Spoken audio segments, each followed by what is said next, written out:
Speaking of lack of trust. Yeah, I know. This is a perfect segue into Anthropic versus the Department of Defense. Yeah. And, we definitely talked at length about this on last week's show. But of course, there have been a few more developments. Anthropic has filed federal suits arguing that the Department of Defense's move to classify Anthropic as a supply chain risk is unlawful punishment for its refusal to allow Claude to be used for the autonomous weaponry and the mass domestic surveillance and who knows what else the Department of Defense is probably planning on using all of these things for. Meanwhile, the government is actively replacing Anthropic products with alternatives, at least as far as has been reported. I know that I saw a headline that ChatGPT coming into place where Claude used to be, and that just had me thinking, like, I've in my much smaller scale, I've been in a position where I use X model for certain thing, for not certain X tasks, model, certain not X model. not X's model, but whatever that model is, and I get very used to what I get out of it, and very used to how I interact with it, and all the things, and then I try and apply that to another thing, another model. It doesn't always quite go as planned. So if they are kind of transitioning things, I wonder how messy that looks if that's actually happening. But yeah, absolutely. Well, first of all, I use Kagi, which is great. Full disclosure, my son works at Kagi, but they have Kagi Assistant, which gives you all the models, and you can just pick and choose for the same price. You don't have to worry about pricing or all that stuff. It's all baked into your subscription price. And so I switch around a lot as well, and I found similar things, although I really don't. I mean, I really, the dominant factor in my chatbot interaction is my prompts, which I'm like, I basically collect and develop and sort of curate prompts like a bodily function. But it has to be said that the Iran war is one of the first wars where a major power, i.e. the United States, is using AI extensively for targeting and things like that, and they're using Anthropic via Palantir. Yes, exactly. And so, this is to a certain extent when you're talking about Anthropic, Gemini, OpenAI's models, they're probably more or less interchangeable because they're going to be highly customized by the Pentagon, right? By the government, by any sort of advanced government use like that, and so. That's not my concern. My concern is, my biggest concern is the public normalization of the kind of crap that the Trump administration is doing, saying about, Anthropic's woke, this, that, and the other thing. All that stuff is, we can never get to the point where we just say, okay, well, that's fine, that's normal. That is not normal. That is not how the Pentagon should work. And they should obviously choose the best product for their needs, and it should be left up to the architects of the systems that, and not the president and Fox TV News hosts who happen to be in charge of the Department of War at present. So the other thing that is interesting about this to me is that OpenAI basically, Anthropic says, okay, we're not going to allow our model to be used for surveillance or autonomous weapons, autonomous killing machines.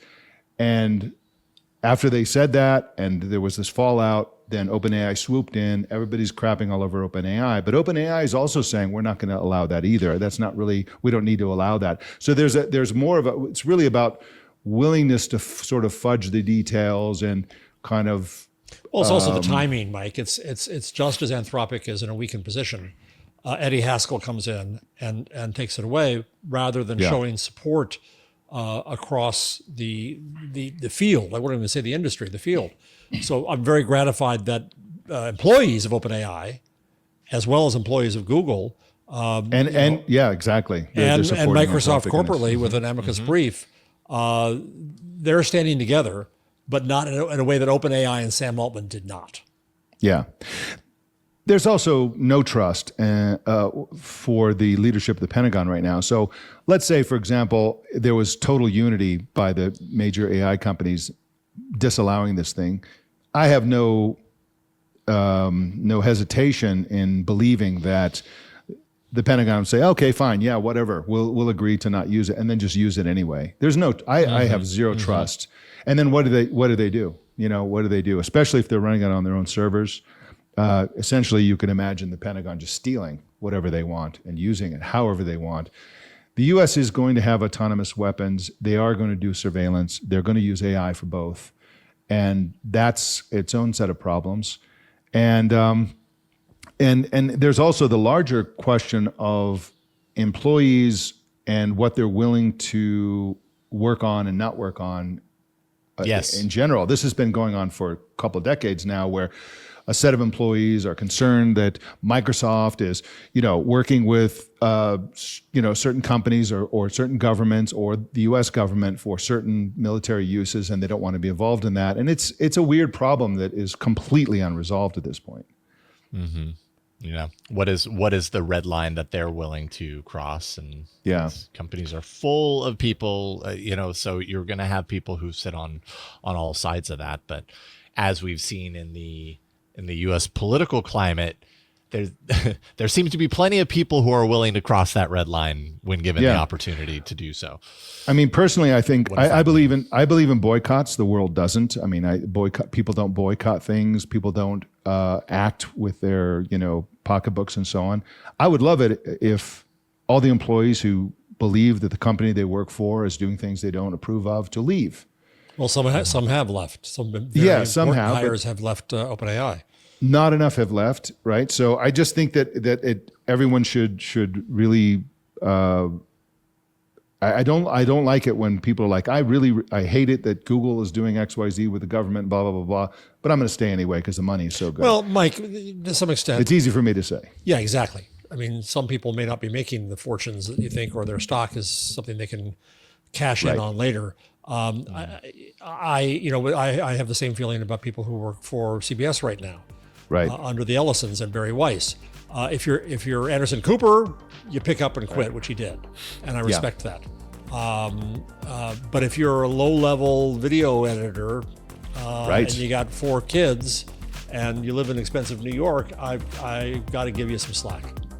I mean, the funny, not a funny thing, but the interesting thing about the Anderson Coopers of the world is, like, because of YouTube and Substack and so on, they have there's no chance that they will just not be able to make a great living.